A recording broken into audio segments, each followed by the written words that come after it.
नमस्ते दोस्तों, स्वागत है आपका सरल हिंदी यूट्यूब चैनल पर। आज हम बहुत ही महत्वपूर्ण, संवेदनशील और विवादित विषय पर चर्चा करने जा रहे हैं और चर्चा का विषय है प्राचार्य एवं शिक्षकों के बीच आपसी संबंध। दोस्तों, यहाँ केवल प्राचार्य और शिक्षक की बात मैं नहीं कर रहा हूँ। कोई भी अधिकारी और कर्मचारियों के बीच में वे कौन कौन सी बातें होती है जिसकी वजह से आपस में मनमुटाव होता है, तनाव होता है और एक दूसरे के विरोधी आपस में समझने लगते हैं। ये बेहद संवेदनशील विषय है। आइए मैं आपको ये 4 पॉइंट है जिस पर मैं चर्चा करूंगा। एक तो प्राचार्य एवं शिक्षकों के बीच एक दूसरे के प्रति विरोध के स्वर आखिर क्यों होते हैं। अधिकारी और अधीनस्थ कर्मचारियों के बीच में तनाव के क्या कारण होते हैं, उसका निवारण कैसे किया जा सकता है। क्या आप भी अपने अधिकारी को निर्दयी और खलनायक समझते हैं। कैसे बने अधिकारी एवं कर्मचारियों के बीच में मधुर संबंध, इस पर अंत में हम विचार करेंगे। आइए आगे बढ़ते हैं। दोस्तों, सभी दर्शकों से मैं पहले ही क्षमा याचना करते हुए आपको नमस्ते करके अपनी बात कह रहा हूँ। मुझे पता है कि ये प्रेजेंटेशन देखने के बाद हो सकता है बहुत सारे लोग मेरे विचारों से असंतुष्ट हो, कुछ संतुष्ट हो। मुझे आलोचना का शिकार तो बनना ही है, ये मेरा सौभाग्य है। लेकिन जो लोग मेरी आलोचना करेंगे, वीडियो देखने के बाद अगर कोई भी कमेंट्स करें तो अपने सुझाव भी दें कि समस्या का हल क्या हो सकता है। आपसे निवेदन है कि आप समाधान का हिस्सा भी बने, केवल समस्या का नहीं। ये जो विषय है, इसके बहुत सारे बिंदुओं पर मैं आपसे चर्चा करूं इससे पहले, अगर आप केंद्रीय विद्यालय में या नवोदय विद्यालय में शिक्षक हैं या किसी भी विभाग में कर्मचारी हैं, तो आप पूरी ईमानदारी से बिना किसी सिफारिश या रिश्वत देकर अगर आप अपने पद पर प्रतिष्ठित हुए हैं, तो मेरा आपसे निवेदन है कि इन बिंदुओं पर थोड़ा रुककर विचार करें। देखिए, वैसे तो रिश्वत वगैरह चलती नहीं है और सिफारिश भी नहीं चलती है, फिर भी बाई चांस 0.001% अगर ऐसी संभावना है तो भी व्यक्ति के मन में ऐसा भाव आ जाता है कि मैं तो इस तरीके से पद पर पहुंचा हूं, तो मैं क्यों कोई काम करूं या मैं क्यों अपने अधिकारी का कहना मानूं। कहीं ना कहीं ये चीज आती है, लेकिन ऐसा नहीं है। मुझे नहीं लगता कि ऐसा होता है। फिर भी मैं जो बिंदु आप पे बता रहा हूं उन पे विचार कीजिए। सबसे पहला हमारा जो विचारणीय बिंदु है वो है कि दोस्तों, आप उस तारीख को, उस दिन को, उस समय को याद कीजिए जिस दिन आप जो नौकरी कर रहे हैं उसके लिए साक्षात्कार लेने वालों को अपने कर्मठ और कर्तव्यनिष्ठ होने का विश्वास दिला रहे थे। जब आपका इंटरव्यू चल रहा था तो इंटरव्यू जो लोग ले रहे थे, कमेटी के लोग, उस इंटरव्यू कमेटी या इंटरव्यू बोर्ड के लोगों से आप प्रश्नोत्तरी करते हुए आपने क्या क्या वादे किए थे और कैसे आपने अपने आप को उस पद के योग्य सिद्ध किया था, एक बार याद कर लीजिए। क्या वास्तव में जो बातें आपने कही थी उस पर आप आज तक कायम हैं, चल रहे हैं।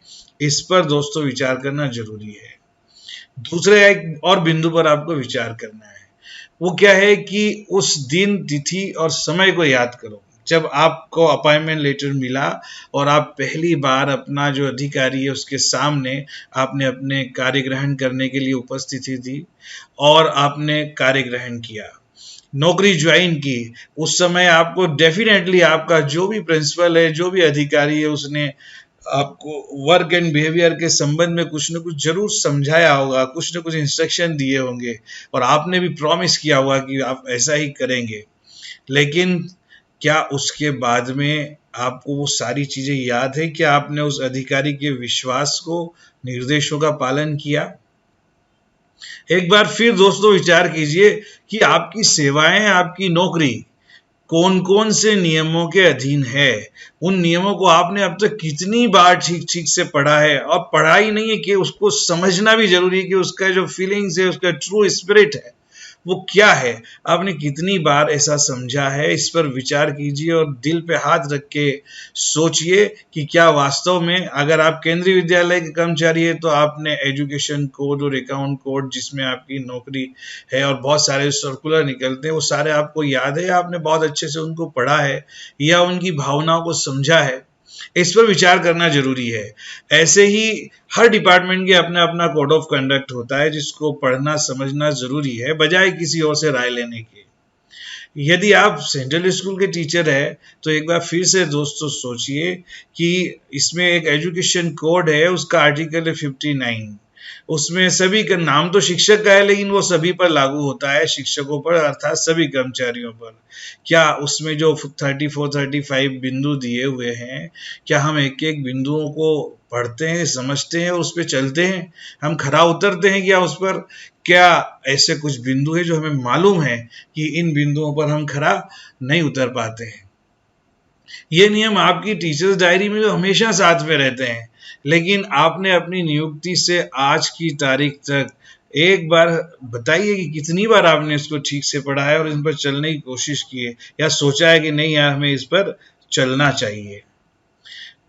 2-3 बिंदु और है जो मैं आपको विचार करने के लिए कह रहा हूं। एक है कि आपको डेफिनेटली कभी न कभी अपने अधिकारी से आपकी असहमति हुई होगी, मतभेद हुआ होगा, कभी मन भेद भी हो गया होगा, या किसी भी कारणवश आप अपने अधिकारी से, प्रिंसिपल से नाराज हो गए होंगे। तो ऐसी सिचुएशन में आप पर्सनली कितनी बार अपने ऑफिसर के साथ मिलकर एक स्पष्टवादी व्यक्ति की तरह लेकिन शालीनता से आपने अपनी समस्या का कितनी बार जो है हल करने का प्रयास किया है?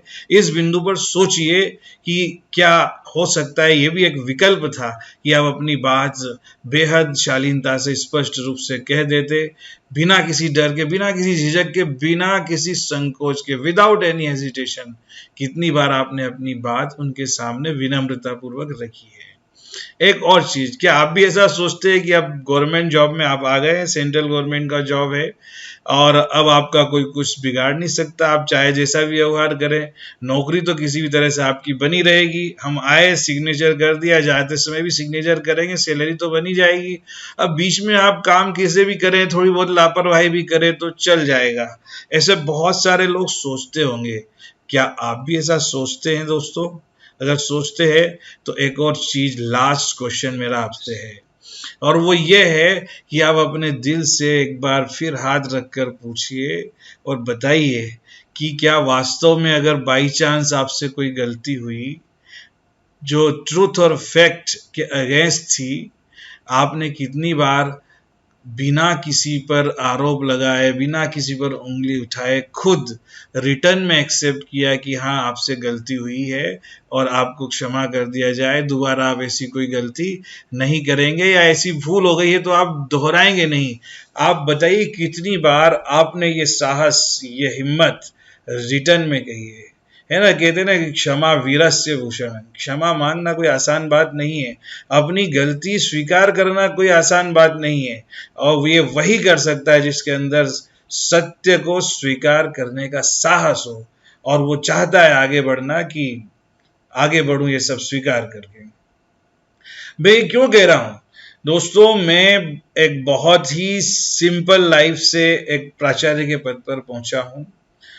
प्राचार्य बनने से पहले मैं 10 वर्ष तक पीजीटी हिंदी रहा हूँ, 11-12 को मैंने पढ़ाया है, और पीजीटी बनने से पहले 10 वर्ष तक, करीब 10 वर्ष, 92 से 2002 के बीच, मैंने 8 से 10 वर्ष कहीं प्राइमरी टीचर किसी स्कूल में, मिडिल टीचर, और कॉलेज में भी मैंने बीए एमए वालों को पढ़ाया है। दोस्तों मैं तरह तरह के पदों पर रह चुका हूँ। ऑफिस बॉय के लिए भी मैंने आवेदन किया और काम करने का अवसर भी मुझे मिला, और उससे पहले मैंने खेतों में, किसान के खेत में मजदूरी भी की है, और हमेशा कभी भी अपने स्वाभिमान को मैंने कम नहीं होने दिया।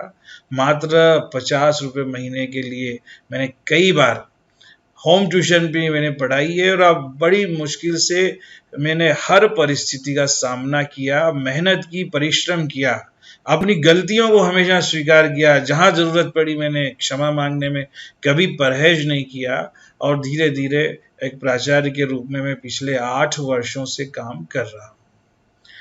लेकिन मैंने भी ये सब चीजें भोगी है जो आजकल सब लोग सोचते हैं। मैं भी उन्हीं सब अनुभवों से गुजरा हूँ, उन्हीं सब क्वेश्चन से गुजरा हूँ। एक टीचर के रूप में भी और एक प्रिंसिपल के रूप में भी हमारे भी उच्च अधिकारी है। हमें भी अपने उच्च अधिकारियों के प्रति व्यवहार में बहुत सारी सावधानियां रखनी पड़ती है। गलती होती है तो हमें स्वीकार भी करना पड़ता है और बेहद विनम्रता और शालीनता के साथ अगर हमें कोई चीज ठीक नहीं लगती तो हम अपना विरोध भी दर्ज कराते हैं, ऐसी बात नहीं है। लेकिन आइए, समस्या का कारण क्या क्या हो सकते हैं, इसका निवारण क्या क्या हो सकता है, इस पर विचार करते हैं। दोस्तों, मैं बिल्कुल भी ये नहीं कहना चाहता हूं कि ना तो सारे अधिकारी अच्छे होते हैं और ना सारे कर्मचारी गलत होते हैं। गलतियां दोनों ओर से हो सकती है, होती भी है, और गलत फहमियां भी दोनों ओर से होती है। नियमों की जानकारी के अभाव में और एक दूसरे के स्वभाव की जानकारी के बिना, एक दूसरे की मेंटेलिटी, एटीट्यूड को सही तरीके से जाने बिना बहुत बड़ा कम्युनिकेशन गैप हो जाता है। ऐसी सिचुएशन में हम क्या करते हैं, हम बिना नियमों को समझे, बिना किसी इंसान के स्वभाव को, व्यक्ति को और उसके मेंटेलिटी को समझे, हम क्या करते हैं, नौकरी ज्वाइन करने के बाद जो हमारे दोस्त बन जाते हैं वहीं काम करने वाले, जो पहले से ही उनका अपना अनुभव है और पहले से ही वो उनका एक रिलेशन पॉजिटिव या निगेटिव बना हुआ है अपने बॉस के साथ, वो हमारे दोस्त हो जाते हैं और हम सबसे पहले उनकी राय लेना ही उचित समझते हैं। हम उनकी सहायता चाहते हैं। अब कई बार इसके परिणाम बड़े अटपटे होते हैं, कई पॉजिटिव भी होते हैं, निगेटिव भी होते हैं। ये किस पे डिपेंड करते हैं कि आपके बॉस के साथ उस व्यक्ति का संबंध पहले कैसा रहा है। पॉजिटिव रहा है तो वो आपको अलग टाइप की राय देगा, निगेटिव रहा है, उसने पहले से ही कोई पूर्वाग्रही प्रीजुडिस है, तो वो आपको अलग टाइप की राय देगा। इसी से आपका पॉजिटिव या निगेटिव पर्सनैलिटी उस संस्था में बनेगी। और जो ऑलरेडी आपके बॉस को वो खुद भी पसंद नहीं करता किसी वजह से, तो वो आपका नकारात्मक व्यक्ति तैयार तो करेगा ही, लेकिन वो आपके बॉस का भी बड़ा निगेटिव एक पर्सनालिटी आपके सामने इमेज तैयार करके रख देगा। और फिर आप भी वही एटीट्यूड, वही मेंटेलिटी कई बार आपकी भी बन जाती है जो आपने जिससे राय ली उस राय लेने वाले व्यक्ति की है ना। तो हम अनजाने में जब किसी न किसी वजह से पीड़ित होते हैं तो हमारे प्रति लोग सहानुभूति जताते हैं। इसलिए गलत राय देने वालों के कारण हम लोग भी क्या करते हैं, गलत राय देने वालों के कारण हम गलत दिशा में कदम रख देते हैं और अब जिसे अपना विरोधी नहीं बनाना चाहिए उसे हम अपना विरोधी बना लेते हैं। दोस्तों, हर एक कर्मचारी और शिक्षक की अपने प्राचार्य से या अधिकारी से कुछ एक्सपेक्टेशन होते हैं, और कुछ एक्सपेक्टेशन जब पूरे नहीं होते हैं तो आपको वो अधिकारी या कर्मचारी विलेन लगता है। आपके मन में उसके प्रति विरोध की भावना आ जाती है, नाराजगी की भावना जन्म लेती है। मैंने खुद व्यक्तिगत रूप से अनुभव किया है कि यदि मैं किसी एम्प्लॉय के, किसी कर्मचारी के 99 काम उसकी एक्सपेक्टेशन के अकॉर्डिंग कंप्लीट कर दूं, लेकिन कोई एक काम किसी रूल की वजह से मुझे मना करना पड़े या मैं नहीं कर पाऊं, तो वो कर्मचारी मेरे प्रति अपना नजरिया बदल लेता है, वो 99 काम पे पानी फिर जाता है।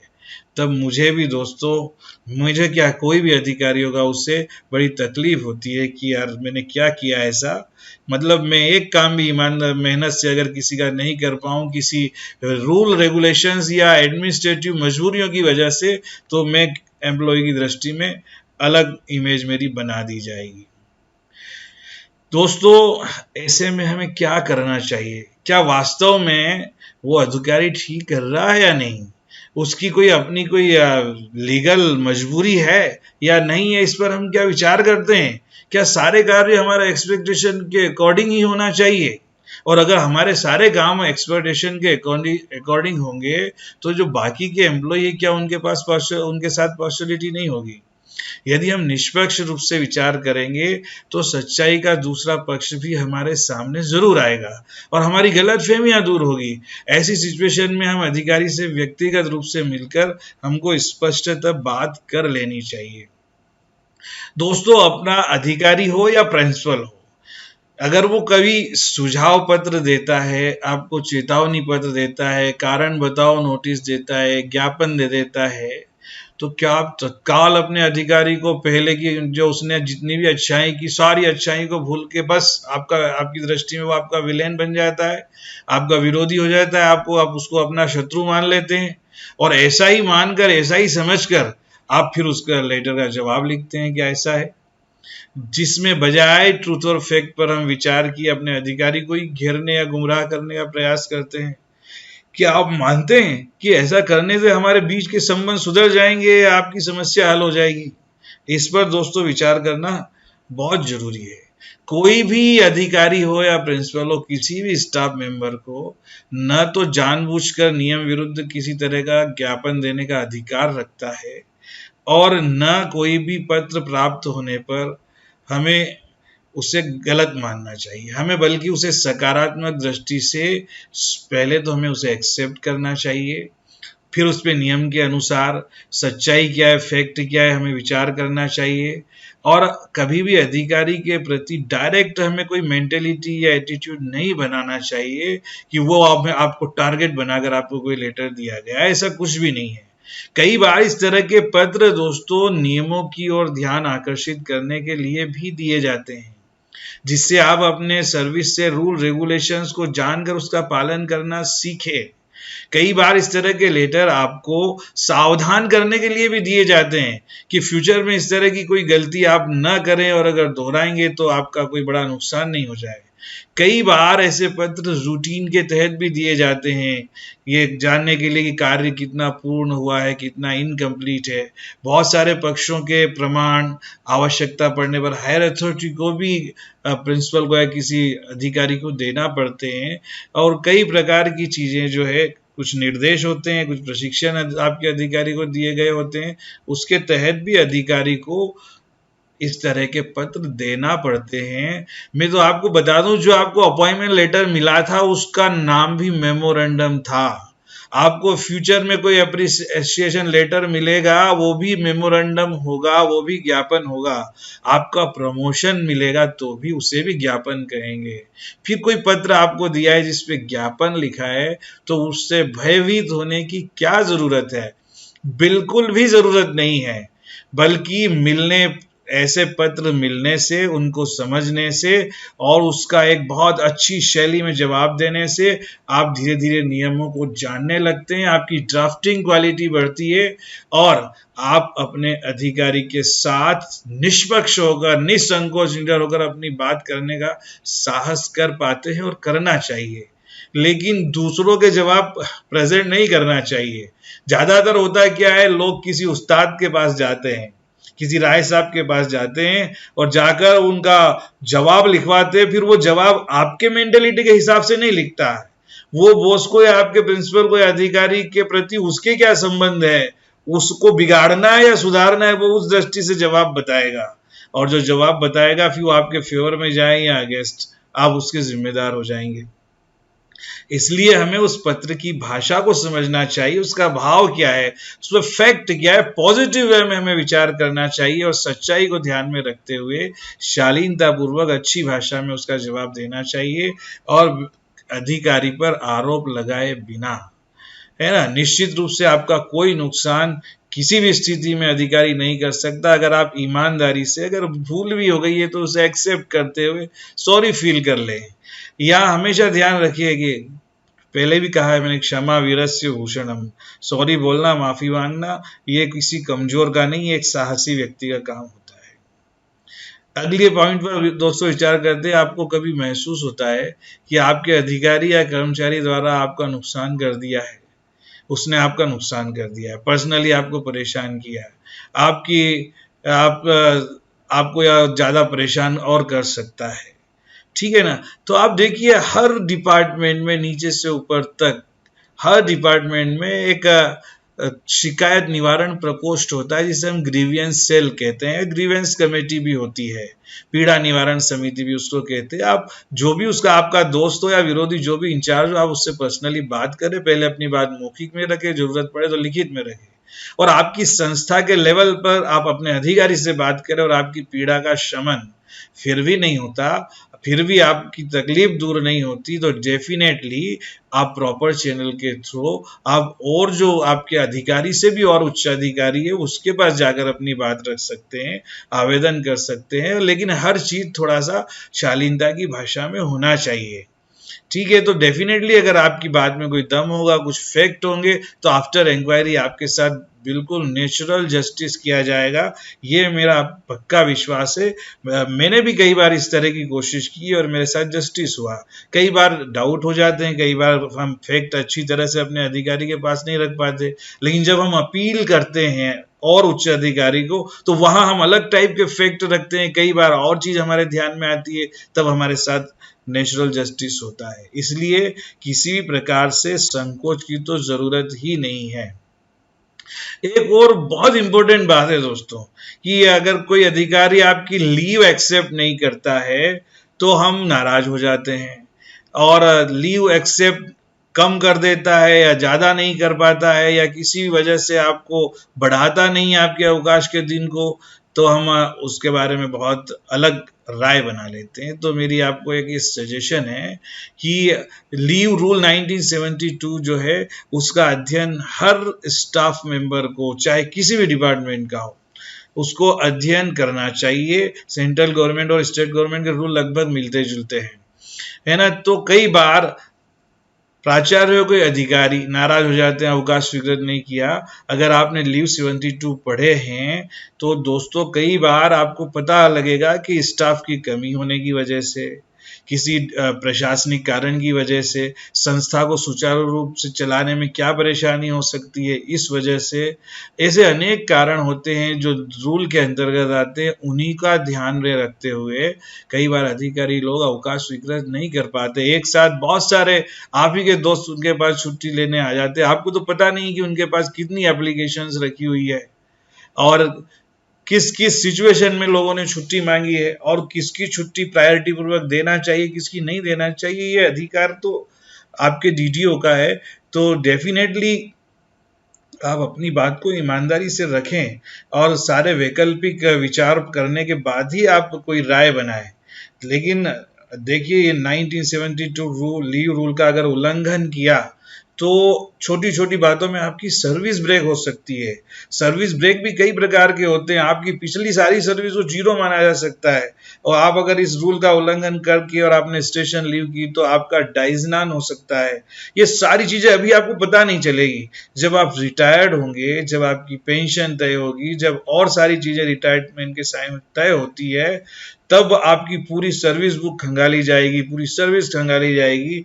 उस समय दोस्तों आपके पास कोई इलाज नहीं रहेगा बीमारी को ठीक करने का।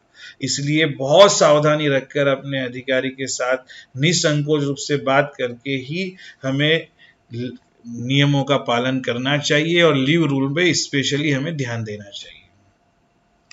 दोस्तों मेरा ये मानना है कि कई बार ऐसे मौके आते हैं, ऐसे अवसर आते हैं जब जाने अनजाने में अधिकारियों से भी गलती होती है, कर्मचारियों से भी समय समय पर कुछ गलतियां होती है, दोनों ओर से त्रुटियां होती है। इसका मतलब ये नहीं है कि केवल हम सच्चे और सामने वाले ही गलत है, दोनों बातें हैं। लेकिन ये एक व्यवस्था है कि किसी भी अधिकारी या कर्मचारी को जब अपने से हायर अथॉरिटी के साथ कोई भी बात करे तो वो एक शिष्टता का व्यवहार करे, वो अशिष्टता या अशोभनीय व्यवहार नहीं करे।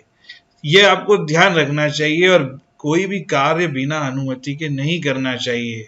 किसी भी प्रकार के विद्यार्थियों के प्रति पक्षपात नहीं होना चाहिए। अगर आप टीचर है तो हमारी वजह से हमारी संस्था में किसी प्रकार की कोई बाधा उत्पन्न न हो, ऐसा कोई काम हमें नहीं करना चाहिए। यदि हम इन सब बातों का दोस्तों ध्यान रखेंगे तो डेफिनेटली हमारे अपने अधिकारी के साथ जो संबंध है वो मधुर होंगे। और भी बहुत सारे कारण हैं जो एक कर्मचारी अधिकारी या स्पेशली प्रिंसिपल और टीचर के बीच में संबंध अच्छे नहीं होने के कारण हो सकते हैं। देखो, आपके स्कूल में, आपकी कक्षा में ऐसे 8-10 बच्चे होते हैं, 5-7 बच्चे होते हैं जो लो अचीवर कहते हैं, स्लो लर्नर कहते हैं, लेट ब्लूमर कहते हैं, बहुत सारे उनके नाम दे दिए गए हैं। वो धीमी गति से सीखते हैं, उनके प्रति आपकी सिंपैथी नहीं दोस्तों, एम्पैथी होना चाहिए। आप उसके पेरेंट्स की तरह, अगर वही आपकी औलाद होती तो आप कैसे डील करते, क्या आप पर्टिकुलर किसी टीचर का इंतजार करते? बिल्कुल नहीं। तो आप वैसे ही उस बच्चे को डील करें, उसको डील करने में कभी उसको ये फील नहीं होना चाहिए कि आप उस पर कोई एहसान कर रहे हो, ना उसको ना उसके पेरेंट्स को। आप अपना धर्म, अपना दायित्व तो समझ करके दोस्तों उस बच्चे के प्रति विशेष सहानुभूति रहे, और डेफिनेटली वो आगे बढ़ेगा अगर आप सच्चे मन से प्रयास करेंगे। उसके अधिगम में अगर उसकी लर्निंग में कोई चेंज ही नहीं आता है तो फिर डेफिनेटली अधिकारी आपसे थोड़ा तो नाराज होगा ही, क्योंकि उसको भी तो इसी काम की देखरेख के लिए बिठाया गया है। आपको नवाचार का प्रयोग लगातार करना चाहिए, और सबसे बड़ी बात, हम लोग अपने कंफर्ट जोन से कभी बाहर नहीं निकलते। हमको जो क्षेत्र सुविधाजनक लगता है, बस इससे ज्यादा नौकरी में कुछ किया तो ना कुछ लाभ मिलेगा, न इससे ज्यादा हमने किया तो हमारी नौकरी पे कोई परेशानी आएगी, इसलिए हम बस उतना ही काम करेंगे जो जितना हमें ऑर्डर मिला है या जितना हमारी ड्यूटी है, इससे आगे हम कुछ भी नहीं करेंगे। ये सोच बहुत अच्छी नहीं है। विद्यार्थियों को शारीरिक दंड देना, उनके माँ बाप के साथ बात करने में अनुचित शब्दों का प्रयोग करना, और कभी कभी बच्चों को उससे बात करते समय उनके माँ बाप तक पहुंचाना, ये बिल्कुल ठीक नहीं है। इससे उनके आत्मसम्मान को ठेस पहुंचती है। देखिए, और अपने जो आपके साथ में जो पुरुष या महिला साथी है, कई बार उधर भी हम टॉन्टिंग कर देते हैं। कभी भी अनुचित तानाकशी नहीं करना चाहिए। समय पर जो काम दिया है आपके हायर अथॉरिटी ने, उसको टाइमली कंप्लीट करना चाहिए। कभी हम जानबूझकर विलंब करते हैं, यार क्या कर लेगा, ठीक है ना, कई रिपोर्ट देना होती है, हम नहीं करते हैं, हमारी प्लानिंग नहीं होती है ना। समय पर चाहे गए कोई रिकॉर्ड तैयार नहीं करेंगे, कक्षा में टाइम पे नहीं पहुंचेंगे, बरामदे में क्लासरूम में मोबाइल फोन पर बात करेंगे, मित्रों से रिश्तेदारों से बात करेंगे, मतलब वो मिसयूज होगा आपके मोबाइल फोन का, जबकि इसके बारे में भी रूल स्पष्ट है। और प्रत्येक सप्ताह हर विद्यार्थी की होमवर्क क्लासों कॉपी चेक होना चाहिए। अगर वो काम नहीं हुआ तो डेफिनेटली हमारे ऊपर बहुत सारे रूल रेगुलेशन लागू हो जाते हैं। फिर जब हमें उसके बारे में कोई छोटा सा पत्र मिलता है तो हम उसको निगेटिवली लेकर के और हम सामने वाले से भिड़ने की कोशिश करते हैं, विरोधी बन जाते हैं। तो कैसे संबंध सुधरेंगे? इसलिए हमें बिल्कुल इसे पॉजिटिव वे में लेना चाहिए। मैंने पर्सनली दोस्तों ये अनुभव किया है कि यदि हम अपने सारे काम योजनाबद्ध तरीके से करते हैं, योजनाबद्ध का मतलब हमें क्या क्या काम आज करना है या कल करना है, हम आज उसकी चिंता करें, हम लिस्टिंग करें, प्रायोरिटी वाइज मुझे ये काम करना है। मैं दोस्तों 8 साल से प्रिंसिपल हूं, तो 8 साल की 8 डायरियां मेरी एवरी डे की भरी हुई आपको मिलेगी। मैं जब टीचर था तब भी एवरी डे का वर्क, कोई रूल हो, प्रोफार्मा हो नहीं हो, मुझे कोई मतलब नहीं। मुझे मेरे काम का हिसाब रखना है। मैं 10 घंटे के काम का हिसाब 10 लाइन में लिख सकता हूँ, और 10 लाइन लिखने में मुझे 5 मिनट से ज्यादा नहीं लगेंगे, 10 मिनट लगेंगे ज्यादा से ज्यादा। तो जब मैं और चीजों में 1-1, 2-2 घंटे लगा देता हूँ, फोन करने में, व्हाट्सएप पे बातें करने में, फेसबुक पे सर्च करने में, गप्पे लड़ाने में ऑफिस टाइम में ही अपने दोस्तों से, तो मैं अपने काम के सबूत रखने के लिए, प्रमाण रखने के लिए क्या 5-10 मिनट अपने लिए नहीं निकाल सकता? प्लानिंग करने के लिए क्या मुझे 10-20 मिनट नहीं मिलेंगे? डेफिनेटली मैं हमेशा अपने काम को प्लानिंग से करने की कोशिश करता हूं। तो प्रायोरिटी से जब कोई काम करता हूं तो डेफिनेटली मेरा बहुत सारा समय बचता है और मुझे बहुत सारा टाइम मिलता है, और उस टाइम को मैं और एक्स्ट्रा वर्क, एडिशनल वर्क में लगाता हूं, और उसकी वजह से कहीं ना कहीं डायरेक्टली इनडायरेक्टली हमें कुछ न कुछ रिवार्ड मिलता है, प्रशंसा होती है। और सबसे बड़ी बात, दुनिया में कोई हमारे काम की प्रशंसा करे न करे कोई मतलब नहीं, जो अंदर इंटरनली जो हमारा सेटिस्फेक्शन होता है, आत्मसंतोष, उससे बड़ा कोई पुरस्कार नहीं, आत्मसंतोष से बड़ा कोई धन नहीं है ना। सारे धन आत्मसंतोष के सामने धूल के समान होते हैं। तो दोस्तों, ये मेरा पर्सनली विचार है। मैं फिर आप लोगों से बोलना चाहूंगा कि अपनी बात को बेहद शालीन तरीके से, विनम्रता पूर्वक रखने से, थोड़ा अपना ईगो त्याग देने से, अहंकार त्याग देने से, अगर हम अपने उच्चाधिकारी के साथ पर्सनली मिलकर बात करें, नियमों को समझे, भावनाओं को समझे, तो निश्चित रूप से दोस्तों बहुत अच्छे संबंध हमें हमारे अपने अधिकारी के साथ हो सकते हैं।